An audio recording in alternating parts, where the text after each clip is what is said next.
Qué buenos, hermanos, es poder seguir estudiando este tema de Hechos de los Apóstoles. Hechos de los Apóstoles, poder estudiar de una manera expositiva la palabra de Dios. Este es el mensaje número 7, mis hermanos, y siempre hago un pequeño recuento. Vimos un primer punto, es una introducción general. Allí se conoce pues el propósito del libro, del autor y lo que se quiere presentar. Punto número 2, veíamos ahí el capítulo número 1, que es antes de Pentecostés. Recuerden que hubo un Pentecostés en Hechos capítulo 2, pero Hechos capítulo 1 está la preparación para ese día de Pentecostés. Un tercer punto es el capítulo 2, veíamos ya el día de Pentecostés en sí.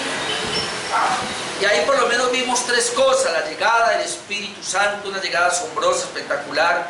El primer sermón en la iglesia primitiva como consecuencia de esa obra maravillosa. Y luego veíamos la vida de los primeros cristianos, como haciendo el autor de este libro, Lucas, el médico Lucas, o uno lo llaman el evangelista Lucas, como quiera, pero él hizo un resumen, sintetiza lo que estaba pasando en ese tiempo en la iglesia. Entramos a un cuarto punto ya hoy, que serían los capítulos 3 y 4. En los capítulos 3 y 4 vamos a ver un tema que sería el inicio de la persecución. Así pudiéramos llamar a esos capítulos 3 y 4 de Hechos, el inicio de la persecución. O como dice el historiador John Stott, dice que podríamos decir que si el acto principal en el relato de Hechos 1 y 2 es el Espíritu Santo, el actor principal en Hechos 3 hasta el 6 casi parecería ser Satanás. Y me llamó la atención y por eso lo traigo acá. Dice, bueno, en Hechos capítulo 1 y 2, el actor principal allí es el Espíritu Santo, uno lo puede ver. Pero ya capítulos 3, 4, 5 y 6 pareciera que el que está actuando ahora es Satanás. Y estamos de acuerdo porque en el capítulo 5 por lo menos, versículo 3 de Hechos nos dice así: y dijo Pedro, Ananías, ¿por qué llenó Satanás tu corazón para que mintieses al Espíritu Santo y sustraeses del precio de la heredad? Aunque no se menciona concretamente el obrar de Satanás, pero aquí uno puede ver que por lo menos hay personas que están siendo de alguna manera llenas por Satanás o influenciadas por Satanás para obrar, y ahí donde viene lo que se conoce como la persecución en contra de la iglesia. Obviamente, si es el pueblo de Dios, si es la iglesia, si es el cristianismo, el Espíritu Santo vino y lo llenó para llevar la palabra y regarla por todo el mundo, el enemigo, Satanás, no va a estar contento y él va a afilar su artillería y se va a venir en contra, obviamente, de la iglesia, y eso es lo que va a comenzar a hacer. Vamos a ver que ahora los primeros cristianos van a tener un hostigamiento de parte del diablo. Pero me llama la atención acá la palabra, y quise traerla, llenó. ¿Por qué llenó Satanás tu corazón? Porque en Hechos capítulo 2 y adelante uno ve que los apóstoles estaban llenos del Espíritu Santo, pero también ahora vamos a ver que los adversarios están llenos de Satanás. Y esto concuerda con lo que veíamos el domingo, que los que no son cristianos y aún hacen una religión, ellos son sinagoga de Satanás. Es impresionante todo eso. Entonces la estructura, hermanos, que vamos a ver pues ahora en estos capítulos, mire que es la misma prácticamente del capítulo 2. Habíamos visto la estructura del capítulo 2 y lo hemos mencionado ya, que en el capítulo 2 uno veíamos la llegada del Espíritu Santo, un sermón, el primer sermón del apóstol Pedro en respuesta a esa llegada, y luego hay una evaluación o una síntesis de la vida de los primeros cristianos. Cuando veamos capítulos 3 y 4 vamos a ver lo mismo. Ahora, hay un evento sobrenatural que se conoce como el milagro, en este caso del cojo. En vista de eso, hay una respuesta, y es que hay una predicación de Pedro, el segundo mensaje de Pedro. Y luego vemos que Lucas sintetiza un poco la vida de los primeros cristianos. Entonces, eso es lo que por lo menos estamos viendo y lo que vamos a ver. Esa es la misma estructura que vamos a trabajar. Así que la primera parte que vamos a mirar hoy es capítulo 3, versículos 1 al 10, donde vamos a ver la sanidad de un cojo. La sanidad de un cojo. Así que permítame, yo leo Hechos capítulo 3, versículo 1, y vamos a leer hasta el 10. Dice: Pedro y Juan subían juntos al templo a la hora novena, la de la oración. Y era traído un hombre cojo de nacimiento, a quien ponían cada día a la puerta del templo, que se llama La Hermosa, para que pidiese limosna de los que entraban en el templo. Este, cuando vio a Pedro y a Juan que iban a entrar en el templo, les rogaba que le diesen limosna. Pedro, con Juan fijando en él los ojos, le dijo: míranos. Entonces él les estuvo atento, esperando recibir de ellos algo. Mas Pedro dijo: no tengo plata ni oro, pero lo que tengo te doy. En el nombre de Jesucristo de Nazaret, levántate y anda. Y tomándole por la mano derecha le levantó, y al momento se le afirmaron los pies y tobillos. Y saltando se puso en pie y anduvo, y entró con ellos en el templo, andando y saltando y alabando a Dios. Y todo el pueblo le vio andar y alabar a Dios, y le reconocían que era el que se sentaba a pedir limosna a la puerta del templo, La Hermosa. Se llenaron de asombro y espanto por lo que le había sucedido. Bien, la sanidad, hermanos, se dio para aprobar a los apóstoles de nuestro Señor Jesucristo. Es muy importante que entendamos Hechos. Ya lo habíamos visto en Hechos capítulo 2, versículo 43, cuando ellos están preguntando: ¿y esto qué significa? Dice en Hechos 2:43: y sobrevino temor a toda persona, y muchas maravillas y señales eran hechas por los apóstoles. Ahí Lucas está diciendo: muchas maravillas y señales eran hechas por los apóstoles. Así que ahora él va a comenzar a narrar por lo menos la primera señal que uno puede ver allí, que es la sanidad de ese cojo. Obviamente, hermanos, no podemos pretender que solamente o que los milagros, las señales hechas por estos apóstoles, y que sabemos que era para autenticar que ellos realmente eran los apóstoles del Señor, para que la palabra que ellos iban a dar tuviese una autoría divina guiada por el Espíritu Santo.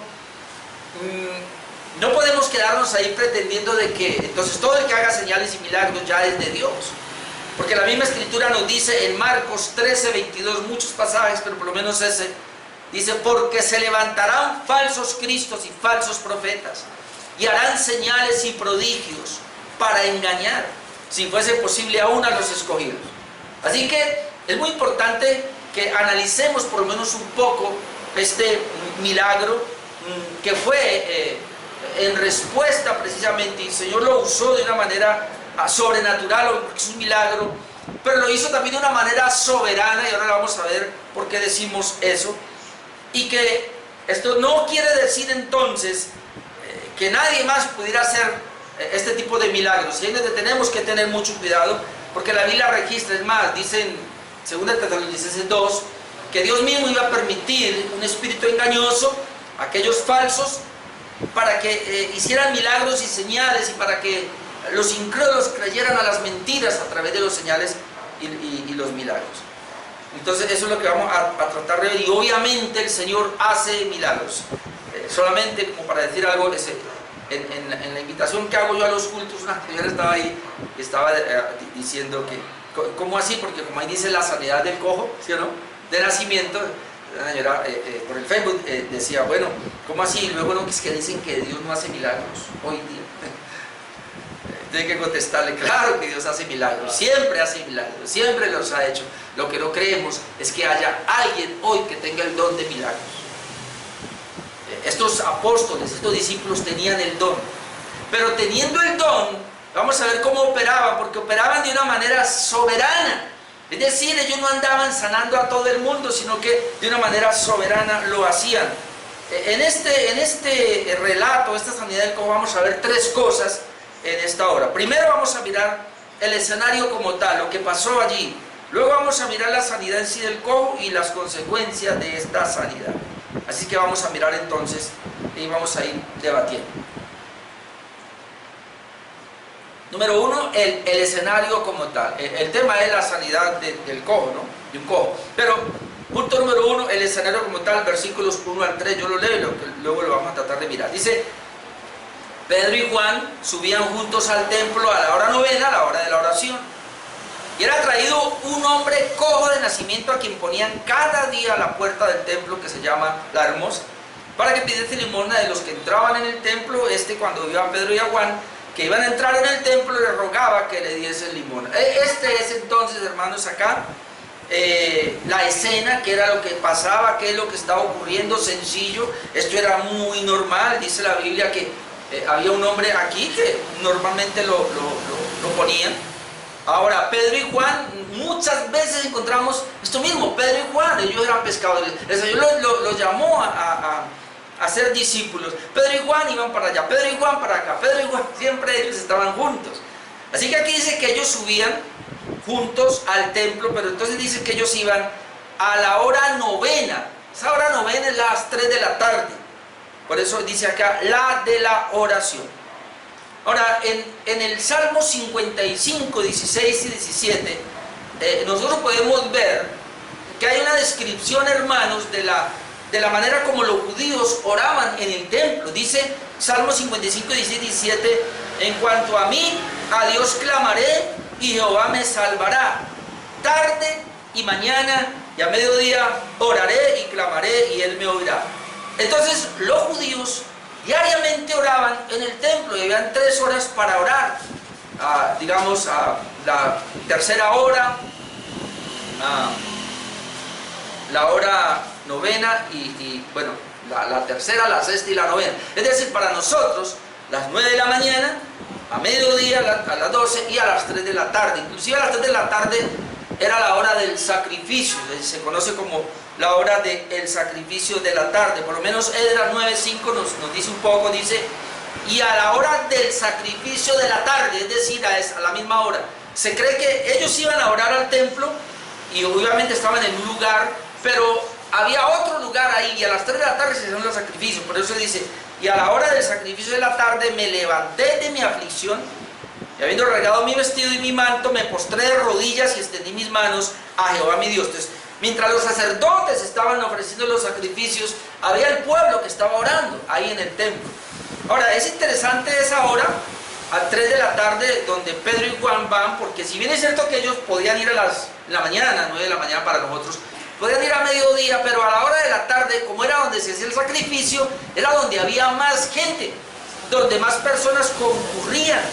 Y esa es la razón entonces por la cual entendemos ahora por qué Pedro y Juan van a orar al templo a esa hora. Pero esa es la razón por la cual también los familiares de esta persona, porque él era lisiado. Ahí dice la palabra cojo, pero realmente se cree que era lisiado totalmente, él no podía caminar.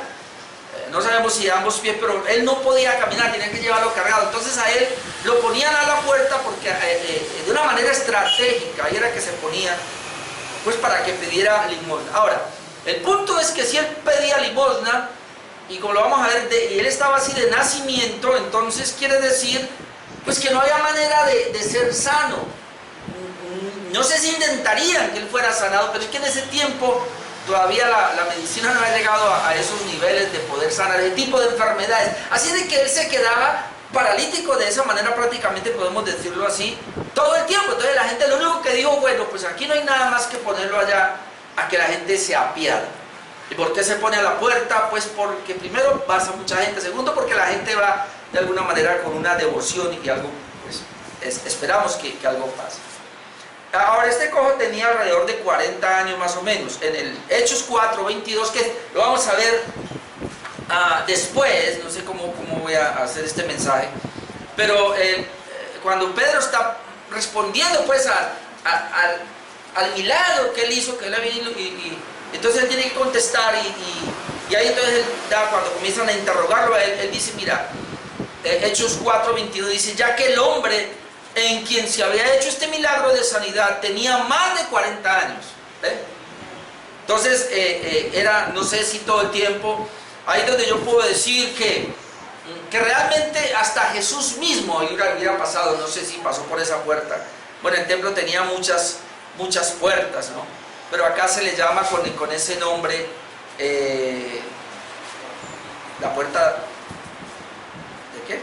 A ver. La puerta de la hermosa. Era el título que se le daba a la puerta. Dice que ponía cada día a la puerta del templo, que se llama de la hermosa. Había muchas puertas y tenían diferentes nombres. Se cree que esta puerta estaba totalmente bañada en bronce, ¿no? Puede ser, no recuerdo el nombre de la persona que la hizo, pero de alguna manera pues era un bronce que de alguna manera pues tenía que ver con toda la belleza que tenía, porque el otro era oro y plata. Realmente el templo se ha construido en oro y plata, y el tercer el material era el bronce. Pero eso ya nos va a hablar entonces de lo que cómo Pedro habla. Ahora lo miraremos, no tengo plata ni oro, pero bueno. Ahora, esa puerta se conoce como la entrada principal al templo desde el atrio de los gentiles. Fácilmente Jesús pasó por allí y encontró a esta persona pidiendo limosna. Mira lo que dice John MacArthur acá, a esta parte. Él dice, los mendigos en Palestina escogían 3 ubicaciones, es decir, para su mendicidad. Las casas de los ricos, ya sabemos, el Lázaro estaba a la puerta de un rico. Los caminos principales y el templo. Esos eran los 3 lugares que los mendigos escogían, o las personas ponían allí a mendigar a los parientes pobres. Dice que de los 3 el templo era el mejor sitio. No solo que multitudes se aglomeraban allí todos los días, sino que también llegaban para impresionar a Dios con su piedad. Entonces una manera de hacer eso era dar limosna a los pobres. Bueno, entonces eso es lo que está pasando allí, en esa puerta llamada la hermosa. Pusieron al cojo y Pedro y Juan precisamente pasaron por ahí. Ellos iban a orar. Ellos van a orar, es decir, esto es algo espontáneo, esto no es planeado. Como hoy día hay que hacer cultos de milagro, miércoles de milagro, viernes de milagro. No, hermano. Ellos no planearon la situación. Van a orar, sencillamente. Ahora vamos a mirar ahora sí la sanidad del cojo como tal, versículos 4 al 7. Dice que Pedro con Juan, cuando él les pide, ¿no? Él les pidió limosna. Ahora, esto es interesante cuando él les pide limosna, porque ellos van a orar, pero él no va a orar. De hecho, se cree que este cojo nunca entró al templo, porque inclusive para este tipo de gente no le era permitido entrar al templo.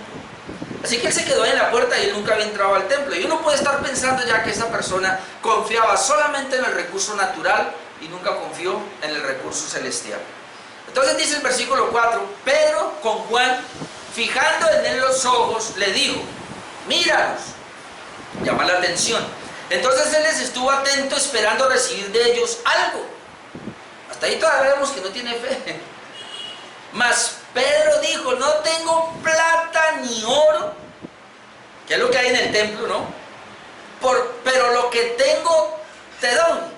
En el nombre de Jesucristo de Nazaret, levántate y anda. Y tomándole por la mano derecha le levantó, y al momento se le afirmaron los pies y tobillos.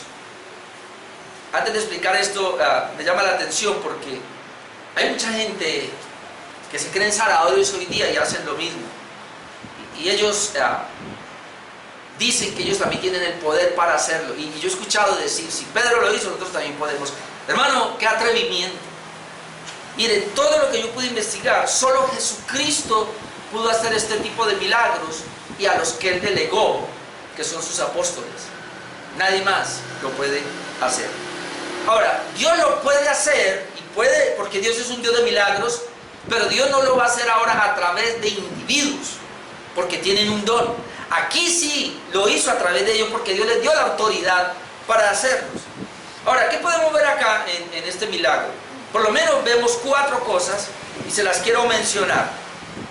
Lo primero que vemos aquí es que el cojo no tenía fe para ser sanado. Él esperaba la limosna. Versículo 4. Dice que Pedro con Juan, fijando en él los ojos, le dijo, míranos.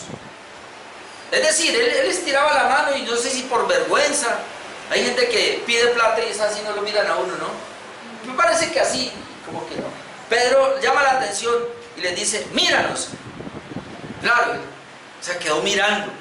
Entonces él dice, les estuvo atento. Pero les estuvo atento esperando recibir de ellos algo. Es decir, por la mente de él no pasó que él fuera a poder ser sano. Pero ya en la mente de Pedro ya estaba, porque estos son actos de la soberanía de Dios en ese momento. Dice que él esperaba recibir todavía de ellos algo, verso 6. Mas Pedro dijo, es lo que pudiéramos ver acá, lo segundo es que los apóstoles no tenían nada material para ofrecerle, pero sí tenían mucho espiritual para darle, versículo 6. Mas Pedro dijo, no tengo plata ni oro. ¿Se acuerdan que a Jesús una vez le dijeron, ves este templo? Y entonces en ese templo había plata y oro, y lo que de alguna manera está relacionando y dice, mira, usted viene aquí a pedir, y esto está lleno de plata y oro, y usted tal vez quiere lo mismo, ¿verdad? Pero no tengo eso, no soy de los que tienen plata y oro. Bueno, aquí ya podíamos por lo menos comenzar a ver que ser predicador de Cristo no es para enriquecerse, y que el hecho de ser un apóstol del Señor Jesucristo, como hoy habla la teología de la prosperidad, ¿dónde están los carros? Bueno, en ese caso los camellos, ¿no?, que tendría Pedro y Juan. ¿Dónde está el dinero? Pero ellos dicen, no tengo nada. El siervo de Dios que va allí, los siervos de Dios que van allí no tienen nada. Ellos dicen, no tenemos nada material, pero hay algo que sí tenemos. No tengo plata ni oro, que tal vez es lo que de alguna manera me está pidiendo una moneda. No tenemos eso. Pero lo que tengo te doy. Hay algo que él tenía que él no tenía. Pero ¿qué es lo que él tiene para darle? Ya aquí es donde viene lo interesante, porque ya comienza a hablar en el nombre de Jesucristo de Nazaret, y ahí es donde comienza a entregar lo que él tenía. Entonces, número 3 aquí sería, la sanidad fue hecha en el nombre de Jesucristo. Ahora vamos a mirar un poco de eso. Y por último, fue una sanidad completa e instantánea, parecida a las que uno ve por ahí hoy día. Una sanidad completa e instantánea. Dice, en el nombre de Jesús de Nazaret, levántate y anda. Ahora él da la orden, pero obviamente está, no sé, perplejo allí, no ha tomado toda ninguna decisión. Entonces dice Pedro, y tomándole por la mano derecha, le levantó, imagínense, lo levantó, y al momento se le afirmaron los pies y tobillos. Ahora, hermanos, no vayan a pensar que Pedro hizo esto porque él se creía muy poderoso, porque eso lo vamos a ver precisamente ahora. Pero vamos primero por partes. Aquí ellos usan el nombre de Jesucristo, y el nombre de Jesucristo, hermanos, significa actuar en la autoridad de Él o actuar en la voluntad de Él. Cuando ellos dicen en el nombre de Jesús de Nazaret, ellos están diciendo, Él me ha comisionado, y en ese momento no sabemos, pero lo comisionó para hacer una obra en ese momento, y Él dice, yo vengo en la autoridad, en el nombre de Jesús, en su autoridad y en su nombre. Hermano, en el nombre de Jesús no es una mantra. No es que el pronunciar ese nombre ya tiene cierto poder. No es el pronunciamiento de ese nombre, sino lo que significa ese nombre en la vida de quien lo tiene. Es decir, ese nombre, hermanos, habla de la persona y habla de la obra de Jesucristo. Y esa persona y esa obra había hecho una obra en él, en los discípulos, y ellos tenían ese poder y tenían esa autoridad que Dios les había dado. En Hechos 3, que lo vamos a ver dentro de 8 días, versículo 12 y el 16, cuando está respondiendo a la multitud, él dice Pedro, dice que viendo esto, Pedro respondió al pueblo, varones israelitas, ¿por qué os maravilláis de esto? Es decir, de este milagro, les pregunta. ¿O por qué ponéis los ojos en nosotros? Note, como si por nuestro poder o piedad hubiésemos hecho andar a este. Miren lo que está diciendo Pedro. Él sanó a ese cojo en el nombre de Jesús de Nazaret. Él actuó diciéndole levántate y anda. Pero además él lo coge de la mano y por la mano derecha y lo levanta. Todo el accionar de él, de ese milagro, fue una orden del Señor. Es decir, Pedro lo hizo convencido de que el Señor lo había dotado a él y que le había dicho que hiciera eso. Por eso él dice aquí, ¿ustedes por qué se maravillan como si nosotros hubiéramos hecho andar? ¿Por qué ponen los ojos en nosotros? Note, como si por nuestro poder. Pedro no tenía ningún poder. Ese poder se lo había dado el Señor. o piedad. No es que Pedro era muy santo, muy íntegro y por eso sanó a ese. No, no es ni el poder ni la piedad. Nosotros no hemos hecho andar a este, verso 16. Entonces, ¿cómo fue? Y por la fe en su nombre, por la fe en el nombre de Jesús, en la persona y la obra de Jesús, a este que vosotros veis y conocéis, le ha confirmado su nombre, y la fe que es por él ha dado a este esta completa sanidad en presencia de todos vosotros. Entonces, ¿quién lo sanó? Jesús. Jesús lo sanó. El Espíritu Santo les dio el poder, les dio la capacidad, que no eran de ellos, no era mérito de ellos para nada, ni que ellos tenían algo especial, ni santidad, nada, hermanos. Dice sencillamente, es por la fe en el nombre de Jesús. Ahora, algunos creen que esta fe en su nombre se refiere al cojo, que puso de alguna manera la fe. Puede ser que sí, se le despertó la fe y obviamente si él puso la fe, o aquí está hablando de Pedro, dice acá que la fe que es por él. Quien dio la fe fue él. Ahora, la palabra fe aquí uno tiene que ver que es la voluntad del Señor, es decir, el Señor había previsto esto, es decir, el Señor ya había planeado este suceso. ¿Por qué? Porque este suceso, como lo vamos a ver en 8 días, da como resultado un sermón, y ese sermón va a permitir que el Evangelio sea predicado, y esa fue la manera como el Señor actuó acá. Ahora, en Hechos 4:10, otra vez, porque todavía sigue hablando de la misma situación, del mismo milagro.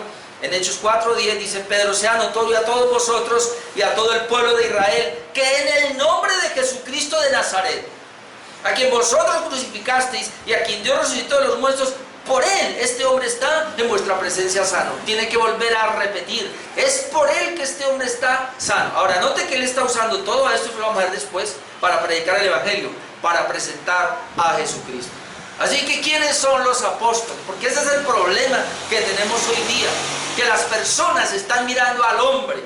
Y hermanos, ya hemos visto, y hasta la saciedad el Señor nos lo ha mostrado de una u otra manera, con la caída de hombres de Dios, para que nunca nosotros pongamos la mirada en el hombre. Jamás. Nuestra mirada debe estar puesta única, exclusivamente en nuestro Señor Jesucristo. Amén. Así que, y se cuidaron, y es muy importante el cuidarse, constantemente estar diciendo, no soy yo. Y ellos dijeron, no somos nosotros. El que hizo esta obra fue el Señor Jesucristo. Nos usó a nosotros como sus siervos, pero el poder es de Él, la sanidad es de Él, así que pongan los ojos en Él. Eso es lo que le está tratando de decir acá. Simon Kistemaker dijo lo siguiente, comentarista, dice: el uso del término nombre es significativo porque comprende la total revelación de la persona mencionada. En el nombre es la total revelación de la persona mencionada. Como yo una vez lo explicaba, de pronto muchos dicen, va a algún lugar, a un banco, qué sé yo, un lugar muy, digamos, alto, y usted no puede entrar allá, y entonces, pero alguien lo envió, no, yo vengo en el nombre de fulano de tal, sí, pasa. Más o menos es así, es decir, ¿quiénes somos nosotros? ¿No? Pero si vamos en el nombre de una autoridad o tenemos el sello, qué sé yo, más o menos es la idea. Entonces, dice Kistemaker, ese nombre comprende la total revelación de la persona mencionada. Así, el nombre Jesús se refiere a su nacimiento, ministerio, sufrimiento, muerte, resurrección y ascensión. Cuando él dice en el nombre de Jesús, está hablando de todo lo que significa Jesucristo. Luego, el nombre Cristo apunta al Mesías. Esto tiene que ver, el exaltado Hijo de Dios. Además, para mejor identificación se añade la mención de Nazaret. Este fue el nombre que Pilato ordenó escribir en el letrero que pusieron en la cruz de Jesús. Entonces, ni siquiera podemos decir, vamos a ver más adelante, los hijos de un tal Ezeba, que en el nombre de Jesús fuera, echando un demonio. El que predica Pablo, en el nombre de Jesús, y el que predica Pablo. Yo sé quién es Jesús, yo sé quién es Pablo, pero ustedes quiénes son. Y el demonio los cogió, los volvió, los envió desnudos, les quitó la ropa, se fueron avergonzados, los avergonzó. Bueno, después vamos a ver eso, que no es tanto que desnudo, que quedaron desnudos, sino más bien hablen de una vergüenza. Ahora, Pedro, igual que Jesús, hermano, hace lo mismo, igual como Jesús hizo con la suegra. El versículo 7 dice, Hechos 3:7, y tomándole por la mano derecha le levantó. Veamos la accionar. Pedro coge al cojo, de la mano derecha lo levantó, y al momento se le afirmaron los pies y tobillos. Ahora miremos Marcos 1, 29 al 31. Marcos 1, 29 al 31 leemos, dice, al salir de la sinagoga, vinieron a casa de Simón y Andrés, con Jacobo y Juan, los primeros 4 discípulos del Señor. Y la suegra de Simón estaba acostada con fiebre, y enseguida le hablaron de ella, es decir, a Jesús. Ahora note, entonces él, es decir, Jesús, entonces él se acercó y la tomó de la mano y la levantó, e inmediatamente le dejó la fiebre y ella le servía. Ahora el apóstol Pablo, después usted lo puede mirar en Hechos 14, hace lo mismo. Ahora uno puede ver aquí, hermanos, la similitud. El maestro es Jesús y tiene una manera de hacer ese milagro con la suegra de Pedro. Ahora no sé si es que Pedro se quedó con eso allá, pero de alguna manera Pedro tiene la voluntad, y él cuando hace el milagro, y esto es muy importante que entendamos, no es que Pedro se le ocurrió, sino que el Señor le ordenó eso. ¿Y por qué? Porque les había dado la capacidad, les había dado el don a ellos para hacer este milagro. Ahora, ¿qué pasa en nuestro tiempo? Porque hay gente que hace lo mismo. Jesús lo hizo, Pedro lo hizo, el apóstol Pablo lo hizo, yo también soy hijo de Dios, yo también lo puedo hacer. Hermano, tenemos que hacer una distinción muy enorme acá. Ellos lo hicieron porque habían sido dotados con un propósito. Y nunca nos olvidemos, el Espíritu Santo vino y los llenó y los capacitó, y esta primera iglesia o naciente tenían que con ese poder llevar el Evangelio a toda parte, y la palabra tenía que quedar escrita para que quedara el nuevo pacto registrado, que es lo que tenemos nosotros, como llamamos el canon. El canon del Nuevo Testamento se tenía que completar, y entonces ellos tenían que escribir, y para esto Dios los capacita y los dota de poder para que hagan esto. Ellos por eso hacían esto. ¿Qué es lo que tenemos que hacer nosotros ahora? Cualquier pastor que se ha levantado, cualquier persona, lo que tiene que tener es el don y la capacidad para coger lo que ya está escrito y extraerlo con la ayuda del Espíritu Santo y exponerlo, exponer estas verdades. No tratar de nosotros imitar a estos personajes, porque no cabemos en sus zapatos. Nosotros no fuimos llamados, hermanos, para hacer ese trabajo. Así que quien se levante a pensar que puede hacer este milagro y se atreve a hacer lo mismo, hay gente que aún escupe, que porque Jesús escupió, y hay gente que trata de imitar todas estas cosas y ordena, levántate en el nombre del Señor. ¿Y cómo? Eso lo hizo Jesús, eso lo hizo Pedro, nosotros no. Muy tremendo, tenemos que mirar eso. Número 3, las consecuencias ahora de esta sanidad, de este milagro. Versículos 8 al 10. Ahora no te dice, levántate, y lo levantó, ¿no? Versículo 8, y saltando se puso en pie y anduvo, y entró con ellos en el templo. Este nunca había entrado al templo. Por primera vez, y entró con ellos en el templo, iban a orar. Dice, andando y saltando y alabando a Dios. 3 cosas hacía: andaba, nunca había andado; saltaba, nunca había saltado; y alababa a Dios. Y también entró al templo, otra cosa. Ahora note 9, y todo el pueblo vio andar y alabar a Dios. Lo vio, todo el pueblo le vio andar y alabar a Dios. Y luego dice, y le reconocían que era el que se sentaba a pedir limosna a la puerta del templo. Entonces ellos entraban y salían y ya sabían que él estaba ahí. Así que le reconocieron que él era en el templo de la Puerta la Hermosa. Pero ¿qué pasó ahora? Y se llenaron de asombro y espanto por lo que le había sucedido. Entonces vamos a mirar 3 consecuencias allí, hermanos, que encontramos después de esta sanidad, de este milagro. Obviamente hay otra que es la principal, pero esa la veremos después, que es la predicación. Todo esto se usa como una excusa ahora para predicar el mensaje. Primero, la sanidad completa para el cojo, quien anduvo, saltó, adoró y entró en el templo. Entonces los milagros, lo podemos decir aquí, es que los milagros de Jesús fueron completos, fueron sanidades completas, no fueron progresivas. Estos sanadores de hoy día por ahí creen que no, venga y entonces hay un cojo allí y venga y el cojo comienza a pasar y medio, ya estoy sano. ¿Ah? Es impresionante y suelta las muletas y las suelta y se va así medio, ya puedo caminar pero en la euforia del momento puede soltar las muletas, en la euforia del momento puede pararse de la silla. Hermano, esto es real. Esto es real. El mismo Benny Hinn, él lo confesó una vez. Él dijo que él no sabía por qué ocurría que en el momento de que él hacía ese llamado a los milagros, dice que porque mucha gente con silla de ruedas los ponían allí y las sillas de ruedas las tiraban por allá a un lugar. Y esta gente que se saltaba y andaba en la tarima, algunos obviamente chuecos un poquito todavía, él los declaraba sanos. Y luego al día siguiente o 2 o 3 días siguientes la gente venía a sus cruzadas a pedir las sillas de ruedas porque el hombre no se volvió a parar y necesitaba la silla de ruedas otra vez. Y él decía que no entendía. Nosotros sí entendemos. Eso es euforia del momento. Eso lo tiene todo el mundo.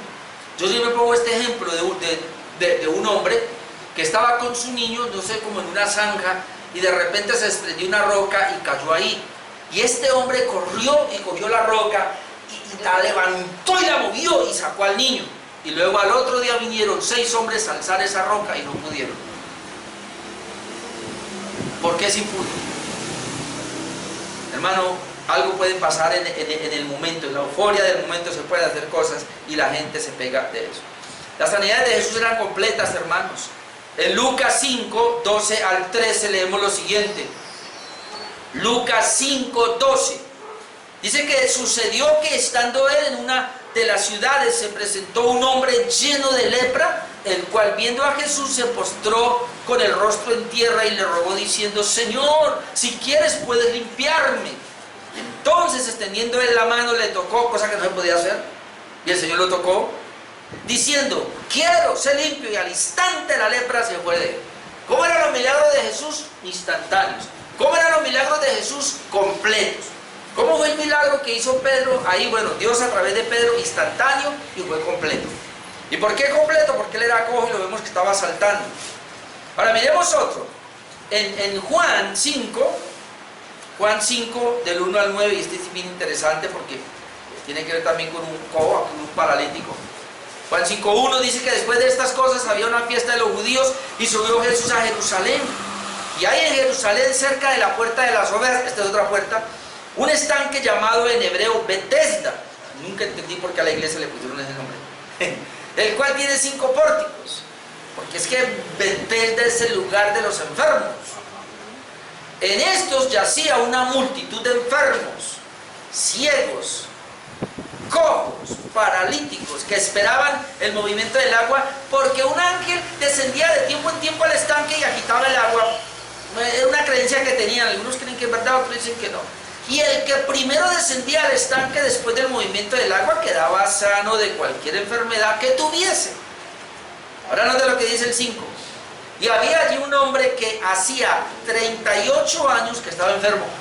Quizás 38 años estaba en ese estanque. Cuando Jesús le vio acostado y supo que llevaba ya mucho tiempo así, le dijo, note lo que le dice: ¿quieres ser sano? Ahora, otra vez, el Señor le dice: ¿quieres ser sano? Y mire el pensamiento de este hombre. Señor, le respondió el enfermo, no tengo quien me meta en el estanque cuando se agita el agua, y entre tanto que yo voy, otro desciende antes que yo. ¿Cómo?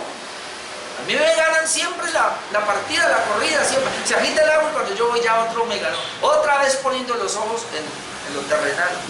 Verso 8, Jesús le dijo: levántate, toma tu lecho y anda.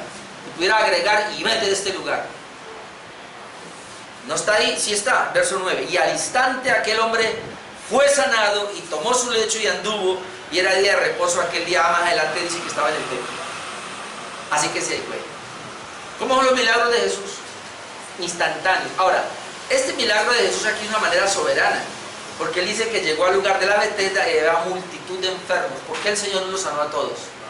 Si el propósito del Señor, y si en esa cruz Cristo, como dicen muchos, murió para sanar nuestros cuerpos, y ese fue el propósito de sanar nuestros cuerpos. Entonces, ¿qué ha hecho aquí? ¿Por qué no lo sanó? Porque el Señor sana de una manera providencial, soberana, cuando quiere, con quien quiere, a quien quiere, y eso toca dejarlo allá. Igual hizo Pedro también entonces con esa sanidad, y ahí en adelante hizo Pablo lo mismo. Lo segundo que vemos aquí es el cumplimiento de la profecía de Isaías con la llegada del Mesías. Y yo quiero leer aquí, hermanos, Isaías 35, todo el capítulo. Son 10 versículos nomás, para que entendamos lo que estaba pasando. En Isaías, el profeta Isaías había precisamente profetizado este evento, esta llegada. Es decir, hermanos, y otra vez, la sanidad del cojo que estamos viendo nosotros, lo único que estaba haciendo ese milagro era atestiguar que el Mesías ya había venido, porque así estaba profetizado. Como veíamos la vez pasada, la llegada del Espíritu Santo lo único que decía era que el Mesías ya había venido. La sanidad de este cojo lo único que decía era que el Mesías ya había venido. Y los judíos lo rechazaron y ahora les tocaba más que creer. Bueno, si querían. Era el momento para ellos abrir su entendimiento, ver el antiguo pacto y decir, claro, este es el cumplimiento. Ahora, esa sanidad del cojo, lo que está trayendo el cumplimiento de Isaías 35. Miremos Isaías 35, dice, verso 1, se alegrará el desierto, note, y la soledad. Esto es lo que le pasó al cojo. El yermo se gozará, florecerá como la rosa, florecerá profusamente, también se alegrará y cantará con júbilo. La gloria del Líbano les será dada, la hermosura del Carmelo y de Sarón. Ellos verán la gloria de Jehová, la hermosura del Dios nuestro. Para este cojo es lo que él estaba viendo. Lo que dice aquí, vio la gloria del Señor. Luego dice, fortalecer las manos cansadas, afirmar las rodillas endebles. A ese cojo la afirmó. Decía a los de corazón apocado, esforzados, no temáis. He aquí que vuestro Dios viene con retribución, con pago. Dios mismo vendrá y os salvará. Note, Dios mismo vendrá y os salvará. ¿Quién es este? El Mesías. Es lo que le está diciendo acá. 5. Cuando el Mesías viene, él mismo vendrá y los salvará. Este es el Mesías. Ellos tenían que tener esto claro. Verso 5. Entonces, cuando esto pase, los ojos de los ciegos serán abiertos, los oídos de los sordos se abrirán. Entonces el cojo saltará como un ciervo. ¿Lo vio? ¿Vio el cumplimiento? El cojo saltando. Entonces el cojo saltará como un ciervo y cantará la lengua del mudo, porque aguas serán cavadas en el desierto y torrentes en la soledad. Usted sigue leyendo después. Yo quería llegar ahí. Lo que está pasando, hermanos, en Hechos capítulo 3 con la sanidad del cojo es el cumplimiento de la profecía de Isaías 35. Es decir, el Mesías ya vino. Todos los judíos cuando vieron esto tenían que entrar y decir, el Mesías ya vino. Por eso cuando Pedro, y lo vamos a ver dentro de noche, comienza a predicar, él habla de eso, el Mesías vino, Jesucristo. Él vino y él fue el que obró este milagro, esta sanidad. Ahora, interesante, pero hay una canción por ahí, o hay varias que hablan de que el cojo saltará y todo eso. Y yo recuerdo cuando se cantaba esa canción que uno saltaba. Es que el cojo saltará, hasta que nadie diga, mira, yo soy cojo para saltar. No, hermano, está hablando de una realidad, no es para ponerlo en un corito por ahí todo. Y eso pasó. El que sí saltó fue el cojo. Y por eso él entró al templo saltando, cantando y alabando al Señor, porque se cumplió la profecía. Y número 3, el testimonio para el pueblo. Estamos mirando las consecuencias, ¿no? Un milagro instantáneo, un milagro completo, el cumplimiento de Isaías 35. Y número 3, el testimonio para el pueblo, quienes se asombraron y espantaron al ver el milagro. Versículos 9 y 10 de Hechos 3, versículos 9 y 10 dice, y todo el pueblo le oyó andar y alabar a Dios. Es decir, toda la concurrencia. Recuerden, hermanos, otra vez, estamos hablando del sacrificio de la tarde, la hora del sacrificio de la tarde, la hora de la oración. Así que prácticamente todo el pueblo estaba allí. Entonces por eso dice acá, y todo el pueblo le vio andar y alabar a Dios. Y le reconocían que era el que se sentaba a pedir limosna a la puerta del templo. Claro, ellos sabían, es que ese es, ¿cómo es posible? 40 años viéndolo nosotros y ahora, ¿qué pasó aquí? Ellos estaban, por eso dice que, y se llenaron de asombro y espanto por lo que le había sucedido. Es decir, hermanos, y esto es interesante, cuando dice que enseñaron de espanto y de asombro lo que ha sucedido, todos están reconociendo que era un milagro, lo tenían palpable. Por eso, en Hechos 4, 14 al 16, y esto lo veremos después, dice: y viendo al hombre que había sido sanado, otra vez está hablando de los judíos, viendo al hombre que había sido sanado, que estaba en pie con ellos, no podían decir nada en contra. Aquí vamos a ver que hay una persecución ya. Por este milagro se gesta una persecución contra los discípulos, pero entonces estos que están persiguiendo dicen que ellos viendo la evidencia no podían decir nada en contra. Verso 15. Entonces les ordenaron a los discípulos, ¿no?, que saliesen del concilio. Y cuando ellos salieron del concilio, dice, y conferenciaban entre sí, ahí está el Sanedrín, diciendo: ¿qué haremos con estos hombres? Porque de cierto señal manifiesta ha sido hecha por ellos. ¿Vio? Esto es real, notoria a todos los que moran en Jerusalén, y no lo podemos negar. Los mismos judíos, los mismos que iban a comenzar a perseguir ahora a Pedro, a los discípulos, a los mismos enemigos del evangelio acá, decían: esto fue tan real, nosotros no lo podemos negar. ¿Qué hacemos? ¿Qué hacemos con esos hombres? Luego vemos que los van a amenazar para que no sigan predicando en ese nombre. Este milagro de sanidad del cojo, hermanos, fue para salvación, ya que no todos los milagros producen salvación. Este sí fue para salvación, pero otros no. Es muy importante que entendamos eso. ¿Por qué fue para salvación? Porque el cojo, y lo entendemos, dice que él entró en el templo saltando y alabando a Dios. Pero hay otros que no, y es donde vamos a mirar Lucas 17. Vamos a Lucas 17, 11. Algo muy parecido acá.